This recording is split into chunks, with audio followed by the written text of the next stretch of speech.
Okay, tonight. Okay, tonight. It's a tonight. It's not even tonight over here. So Okay. much for no editing. Well, the first 2.5 minutes is going to have to be just cut right off, so we're fine. Tonight for True Crime Psychic Eyes post show on Madeline McCann.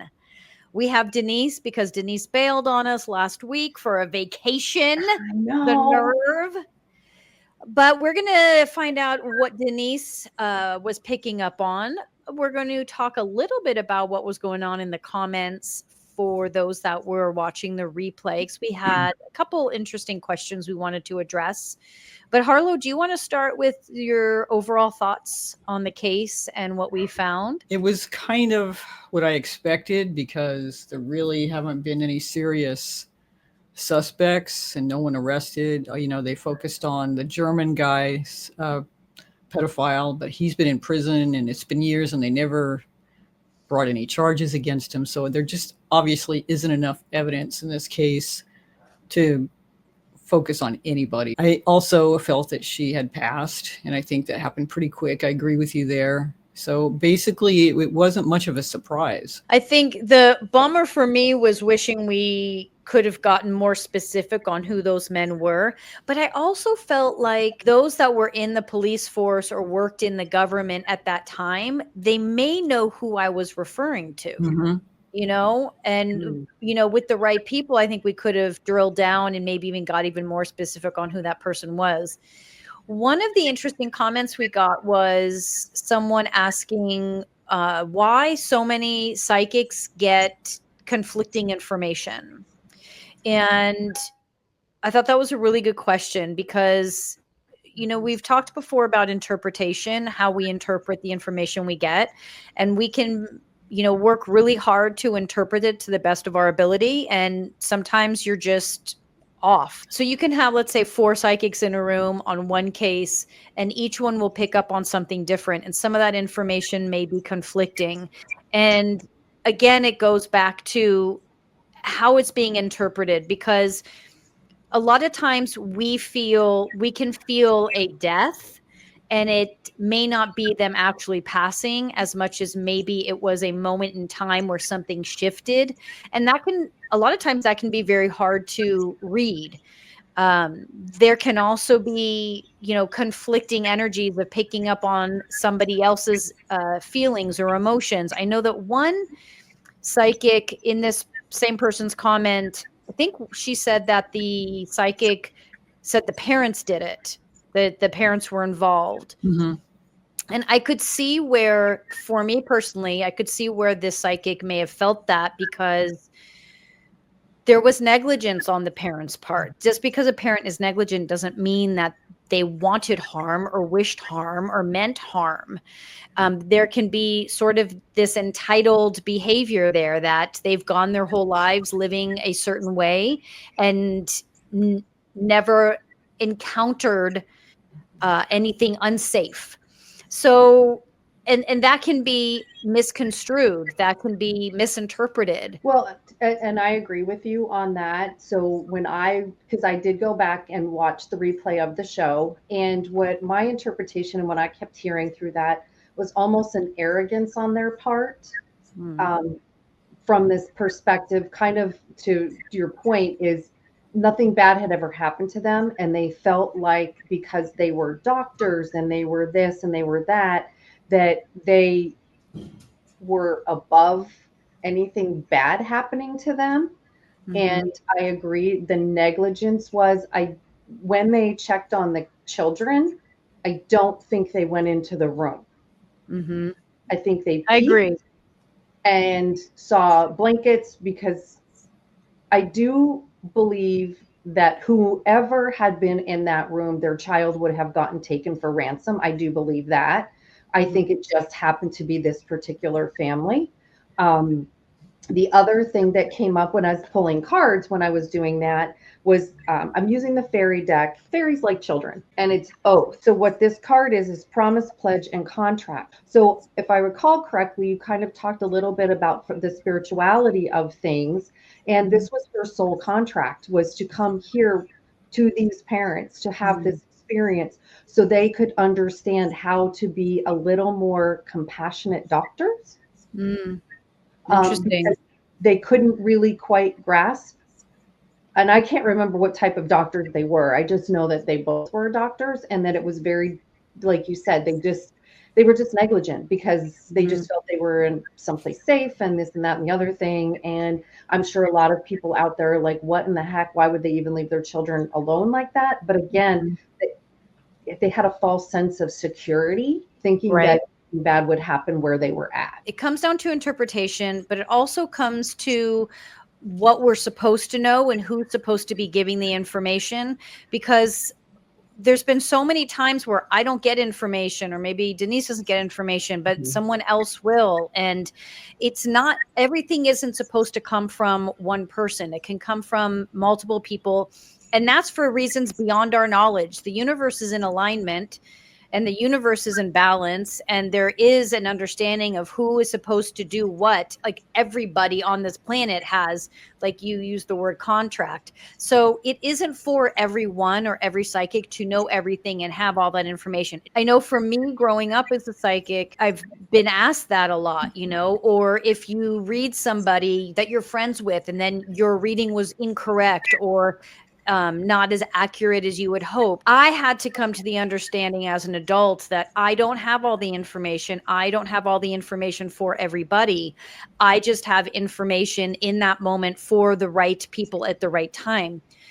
Tying that directly into why Harlow intuitively researches and uses her intuition on which cases we're going to do, I feel that ties into the understanding that what she's drawn to, what she feels will be the right case for us, is because that's the intuition is telling her there may be information for Maryam and Denise to get from that case. And if she's not drawn to the case, there's a reason for that. That it's not personal. It's that this may not be a case Maryam and Denise are supposed to help with. Yeah, that makes sense. And it's interesting because the couple of times I've had more severe intuitive evidence or events, things that have happened, it's when we thought the people might still be alive. Interesting. Yeah. Very interesting. A lot of the comments were kind of general or were covered during the show. One thing that was kind of verified for me, someone who's living in Portugal now said that the Portuguese police did check the drainage system and didn't find anything. But they were curious as if you had seen anything beyond that, where they went after they went through the drainage area. Oh, interesting. Well, remember I said she was passed off. Mm-hmm. And so did the other psychic that I watched. The drainage was the original captor. Mm-hmm. And then once she was passed off, we're out of there. Yeah, that's what I thought. We're out of the drains. Yeah. Because when I saw that part, I felt the same thing, that she was passed off, because, and I believe you had said this, that cleaner upper who took care of the situation was somebody that they had used before. I think, to your point, it was just a ransom thing that went south, and then they had to get rid of the evidence. That actually really caused a disturbance for this individual, because he had never had to have that happen to a child before. Even though he didn't do it, he executed it from a verbal command, if you will, I guess, for lack of a better word. So I feel like, not that he's not doing that. It's kind of crazy, but I got a sense that he's not holding children for ransom anymore, because he's not willing to take that risk. Right. No, I felt the same thing too, was like, that's not something he does regularly. No, I do believe that it was kind of I kind of got a, like, I'll show you kind of thing. And then it went awry, because like you said, somebody found out, and the person that found out and the way things were happening, it was almost like they were showing me like a house of cards falling. So if he didn't, quote unquote, and I hate to use this word, but like abort mission, it all would have come tumbling down. Interesting. Yeah. I could see that for sure. I'm going to pull another card here. So this one is before the gathering, celebration, anticipation, and event. When she crossed over, she was happy and joyful. She fulfilled her mission and she was good and off she went. She was not lingering, she was not hanging around, she wasn't waiting for somebody to find her. She was perfectly okay with what her mission was on earth for that brief time that she was here. And if I recall correctly, I remember you saying that they were going to find something of hers. And I was in meditation before we did this show this evening, and I kept seeing an image of a doll or some kind of toy that she would have had. And I think they didn't realize she had it, so it kind of dropped along the way. Interesting. So I just kept seeing and I mean, it's super tattered and super worn, and might be picking up on, because she did have one in her bed and it was left behind, and the mom in her grief was carrying it around a lot afterward. Oh, It was a little stuffed animal.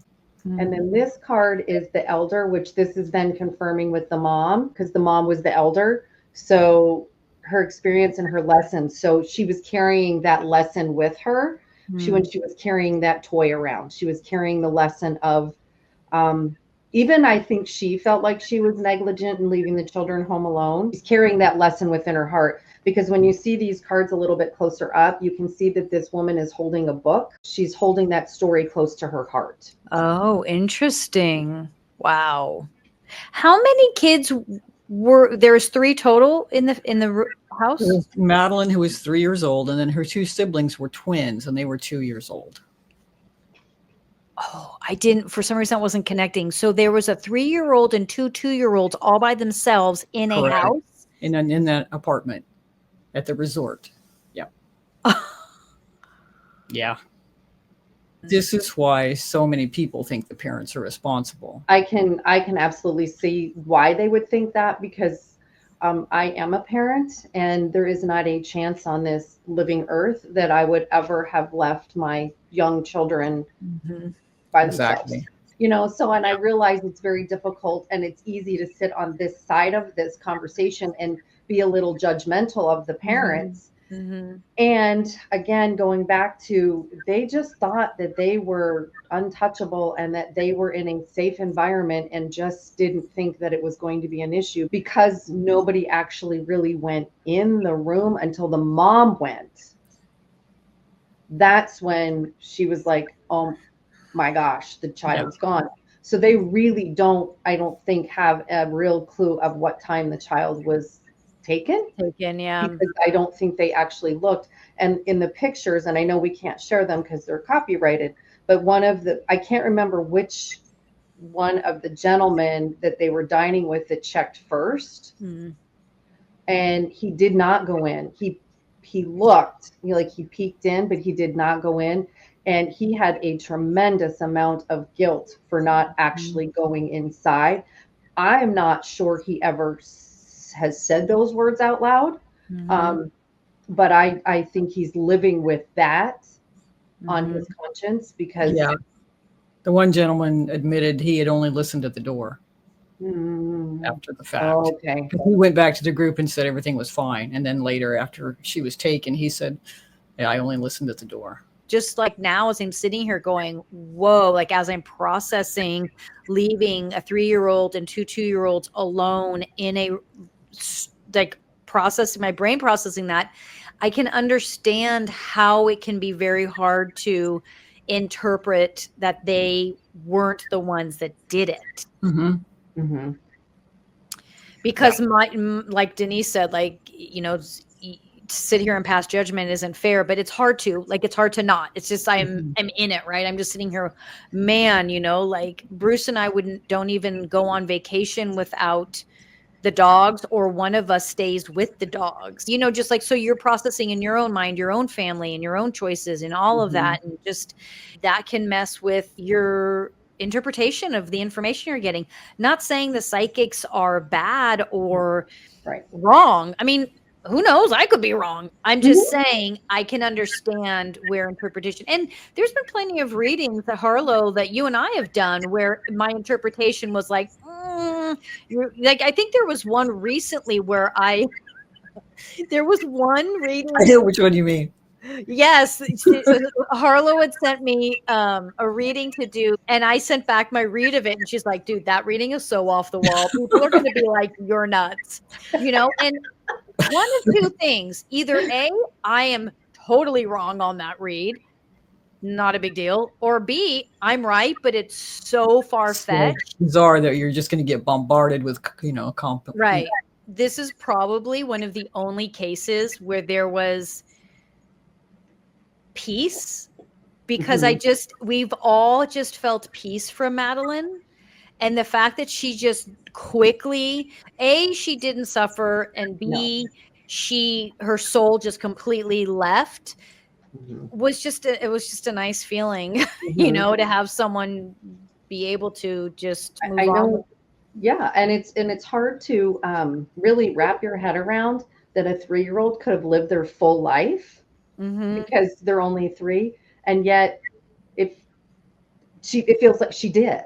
She did, yeah. I could see that. Like, it was almost like she was been 100 years old, and she's like, "Okay, it's my time. I'm going to take my nap, and I'm going to, I'll be back later," kind of thing. You know what I mean? So it's more like that. And so then this last card I'm pulling is initiate. So it's curiosity, open, and warm. And again, that's just kind of confirming that she was just a very bright light, a very warm individual. And it's just, she was okay with what occurred. I know that's really hard for so many of us to really understand that when you have a small child like that. But her soul was really content with moving on. That's awesome. That's nice. And maybe in that happening, it made for a safer future for her siblings. Exactly. 100%. Sure. Oh, that's so beautiful. Yeah. Well, that's a perfect place to end. So tell us, what is the next case? The next case is Jennifer Kessie. We did a short video on that, and a lot of people are interested and want to know more, so we're going to follow up with that. I myself had an interesting experience with it. Can't wait to hear about that one too. All right, so we'll see you guys on September 4th. Yep.